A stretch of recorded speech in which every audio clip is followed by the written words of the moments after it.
Vous savez, j'ai compris une chose, c'est que le plus dur, ce n'est pas d'avoir jamais connu Dieu, de n'avoir jamais connu Jésus-Christ. C'est plutôt d'avoir été en feu pour lui et de se réveiller un matin et de se dire, Seigneur, où es-tu? Pourquoi est-ce que je ne te sens plus? Beaucoup n'oseront jamais le dire à haute voix, mais dans ces moments-là, le plus dur, en fait, c'est même pas les persécutions ou les tentations, mais c'est juste de se souvenir de cette chose-là qu'on avait, de ce feu-là, de ce zèle-là, de cette paix-là qu'on avait, et de se dire qu'aujourd'hui, ce n'est que des souvenirs. Je veux que tu entendes ceci.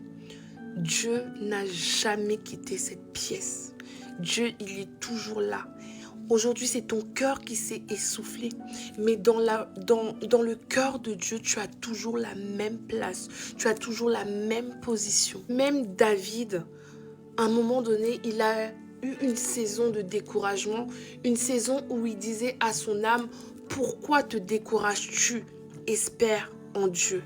Le feu que tu as connu au début, ce n'était pas une fin, c'était une introduction. Dieu ne t'a pas retiré de sa présence, il t'invite simplement à mûrir, à passer du feu de l'émotion au feu de la conviction. Je viens te dire que tu n'es pas éteint. Tu es en transition.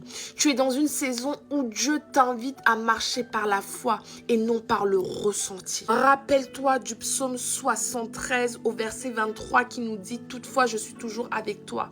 Attache-toi à ce verset-là parce que sache que ce n'est pas parce que tu ne le sens pas, que tu ne l'entends plus, que tu ne le vois pas, que Dieu n'est pas avec toi parce qu'il te dit ce soir « Je suis toujours là ».